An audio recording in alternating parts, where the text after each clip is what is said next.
দাঁড়ান, সব থামান। আমাদের চোখের সামনেই কি পুরো মধ্যপ্রাচ্যের মানচিত্র একেবারে চিরতরে বদলে যেতে বসেছে?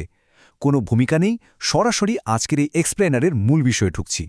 2026 সালের মে মাসের একেবারে ব্রেকিং কন্ট্রোভার্সিটা জাস্ট খেয়াল করুন, এটা আসলেই অবিশ্বাস্য। i24 নিউজে শারন গালের সাথে একটা সাক্ষাৎকারে প্রধানমন্ত্রী বেনিয়ামিন নেতানিয়াহুকে ঠিক এই তাবিজটা দেওয়া হয়। আর এর উপর কি খোদাই করা জানেন? প্রমিসড ল্যান্ড বা প্রতিশ্রুত ভূমির একটা ম্যাপ। এই গ্রেটার ইসরায়েল ম্যাপ নিয়ে এখন পুরো বিশ্বে রীতিমতো তোলপাড় চলছে। একটু ওয়েট করুন, নেতানিয়াহু প্রকাশ্যে বলছেন যে তিনি প্রজন্মের পর প্রজন্ম ধরে চলে আসা এই ঐতিহাসিক আর আধ্যাত্মিক মিশনের সাথে গভীরভাবে যুক্ত। সিরিয়াসলি? এমন একটা ম্যাপ যেটা কিনা স্বাধীন সব দেশের ভূখণ্ডকে গ্রাস করে নিচ্ছে? মানে এটা কি বাস্তব দুনিয়ায় ঘটছে নাকি স্রেফ কোনো কনস্পিরেসি থিওরি? ঠিক এখানেই জিওপলিটিক্যাল স্মোকিং গানটা লুকিয়ে আছে।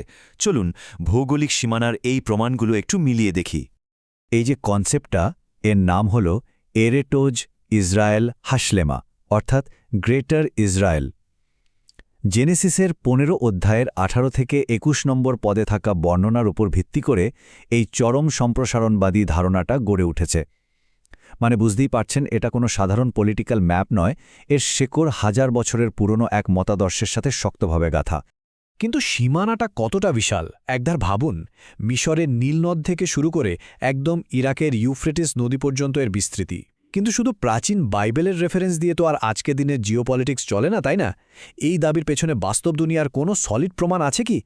প্রমাণ একেবারে আমাদের চোখের সামনে। কট্টর ডানপন্থী ইসরায়েলি মন্ত্রী বেজালেল স্মুট্রিচের এই রাজনৈতিক ফ্ল্যাশ পয়েন্টটা দেখুন। তিনি এমন একটা পোডিয়ামে দাঁড়িয়ে ভাষণ দিচ্ছিলেন যেখানে খোদাই করা ম্যাপে আস্ত জোর্ডান রাষ্ট্রটাকে একেবারে ইসরায়েলের সীমানার ভেতরে দেখানো হয়েছে। আর ঠিক এই ঘটনাই 2026 সালের ভাইরাল অ্যালগোরিদমে আক্ষরিক অর্থে আগুন ধরিয়ে দিয়েছে। এর ইম্প্যাক্ট কি হলো জানেন? আন্তর্জাতিক মহলের রীতিমতো বিস্ফোরণ।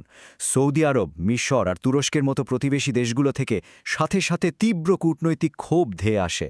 ব্যাপারটা আর শুধু কোনো তাত্ত্বিক ধারণার মধ্যে সীমাবদ্ধ নেই, এটা সরাসরি একটা আন্তর্জাতিক ফ্ল্যাশ পয়েন্টে পরিণত হয়েছে। তাহলে ইসরায়েলের ভেতরে কি অবস্থা?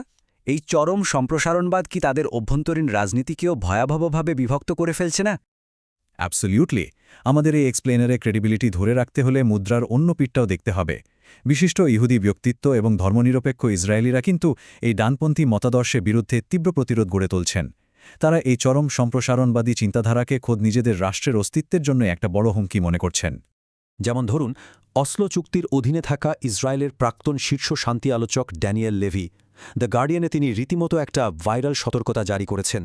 তার সোজা কথা, গ্রেটার ইসরায়েল আধিপত্যের প্রকল্পটি যে কোনো মূল্যে থামাতে হবে। তিনি সতর্ক করেছেন যে যুদ্ধ পরবর্তী এই চরম অস্থিতিশীল পরিস্থিতিকে কাজে লাগিয়ে একটা ভয়ঙ্কর গোপন এজেন্ডা পুশ করা হচ্ছে। তার মানে 2026-এর নির্বাচনের আগে এই সংঘাত একেবারে চরমে। একদিকে অতি ধর্মীয় সম্প্রসারণবাদীরা তাদের ওই আদর্শিক ম্যাপটা বাস্তবায়নে মরিয়া, আর অন্যদিকে ধর্মনিরপেক্ষ ইসরায়েলিরা তাদের গণতন্ত্রের শেষ রক্ষা করতে লড়ছে। এটা তো একটা বিশাল কালচারাল ওয়ার, যা দেশটাকে আক্ষরিক অর্থেই দুই ভাগ করে ফেলছে। কিন্তু সবচেয়ে ভয়ের ব্যাপার হলো, এই আইডিওলজিটা কি শুধু দেশের ভেতরেই সীমাবদ্ধ, নাকি বাস্তব দুনিয়ায় আমরা এর কোনো ভয়ঙ্কর প্রয়োগ দেখতে পাচ্ছি? ডেটা কিন্তু সেই দিকেই ইশারা করছে। মিডিয়া আর জিওপলিটিক্যাল অ্যানালিস্টরা একটা মারাত্মক প্যাটার্ন লক্ষ্য করছেন। লেবানন, সিরিয়া এবং ইরানে এখন যে সামরিক উত্তেজনা চলছে, সেটাকে অনেকেই এই গ্রেটার ইসরায়েল প্রজেক্টের রিয়েল ওয়ার্ল্ড এক্সিকিউশন হিসেবে দেখছেন। এটা এখন আর শুধু কোনো কাগজের ম্যাপ বা পলিটিক্যাল স্লোগান নেই। টেনশন এখন আক্ষরিক অর্থে 10-এর মধ্যে 10। আমাদের সবচেয়ে ডার্ক আর আল্টিমেট প্রশ্নটার মুখোমুখি হতেই হচ্ছে।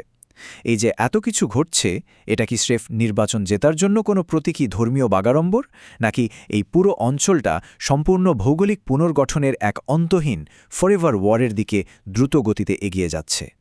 এই জিওপলিটিক্যাল সমীকরণটা সত্যি শিওরে ওঠার মতো। তাহলে দিন শেষে এটা কি দাঁড়াচ্ছে? কোনো প্রাচীন ভবিষ্যৎবাণী নাকি নিখুঁত কোনো রাজনৈতিক কৌশল? এক্স্যাক্টলি। 2026 সালে এসে কি কোনো প্রাচীন ভবিষ্যৎবাণীকে অ্যাক্টিভলি অস্ত্রে পরিণত করা হচ্ছে, নাকি পুরো বিশ্ব একটা রাজনৈতিক ন্যারেটিভকে সম্পূর্ণভাবে ব্যাখ্যা করে যাচ্ছে? আপনি কি মনে করেন? এখনই নিচে কমেন্ট করে জানান, কারণ অ্যালগোরিদম কিন্তু সব খেয়াল রাখছে।